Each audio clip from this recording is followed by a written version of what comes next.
The NBA is a multi-billion-dollar industry, and so that means there's a lot of money to be thrown around, and that means there's also a lot of money to be lost in kind of worthless contracts. And today we're going to be looking at the worst of the worst contracts in NBA history. The first one we're going to be looking at is John Koncak. This is in 1989, and he signed a 6-year, $13 million contract, which doesn't seem like a lot in today's terms, but back then it was a lot. And it's even more surprising that the season before, he only averaged 4.7 points and 6.1 rebounds. And at the time, this was more than Michael Jordan or Larry Bird's salary, which just blow like the Michael Jordan and Larry Bird. And what's also cool about this one is Shaquille O'Neal at the time was in high school, and he was an all-star basketball player and an all-star football player. But when he saw this contract and how mediocre this guy was and how much money he made, this is actually the reason Shaquille O'Neal quit football. Just a fun fact. The second person we're going to be looking at is Todd Mcculloch. This was in 2001, and he signed a 6-year, $34 million contract.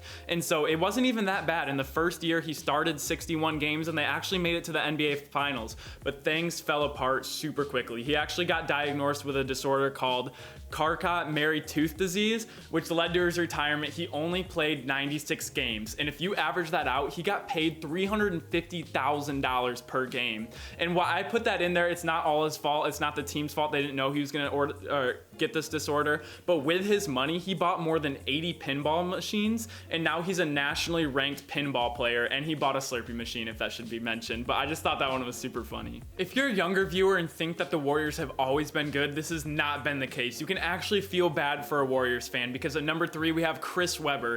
In 1993, before he even played a single second in the NBA, they gave him a 15-year, $74.4 million contract, but they put a clause in there that he could opt out after his first year. And I have no idea why they would do that, why would they would make the contract like that. He threatened to make that or take the clause so they would just lose him, so he forced a trade, and then they did get a pick from it, and that pick would become Vince Carter, but they also traded that trade. So feel bad for Warriors fans. They kind of deserve the mini dynasty. Very quickly, if you guys enjoy daily NBA content, make sure to comment and subscribe. It really helps out a lot. Thank you so much for watching. Back to it. When I was making this list, there was so many New York Knicks ones, especially with centers. I literally didn't know which one to choose, but I ended up going with Keem Noah. In 2016, he signed a 4-year, $72 million contract, and this is not Defensive Player of the Year Keem Noah. This is washed up Keem Noah, who just previously played 29 games in the season before, and so he only played 40 minutes his first year of the contract. And if you want to do the math on that,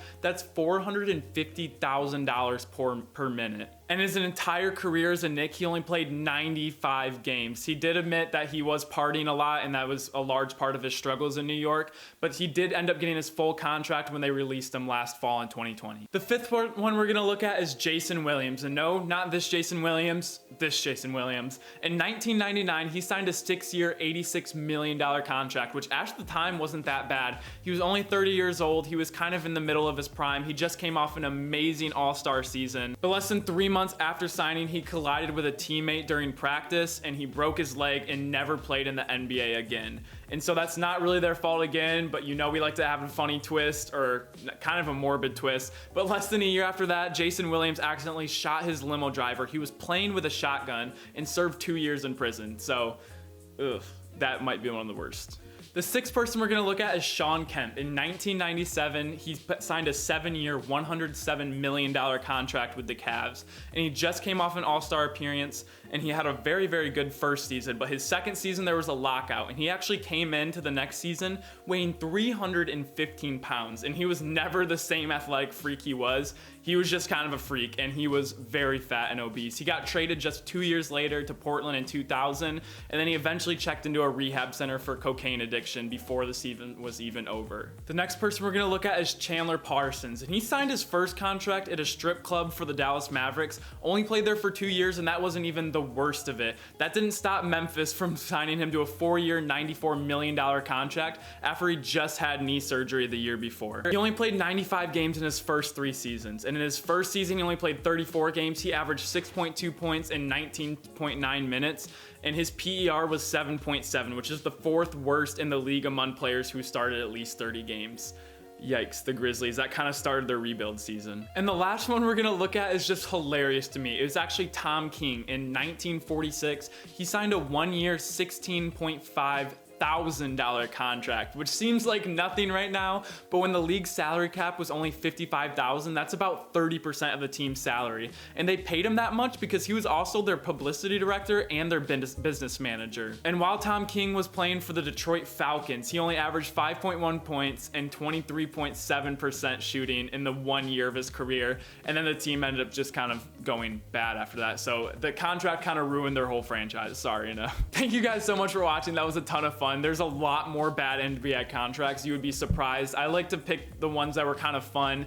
I didn't like to focus too much on the ones that had injuries unless they kind of had like a funny thing after it, because that's not really their fault. But I just love team signing players to huge contracts and then they just absolutely play like shit. I think it's really funny. All right, thank you so much for tuning in. I'll see you guys all next time. Peace.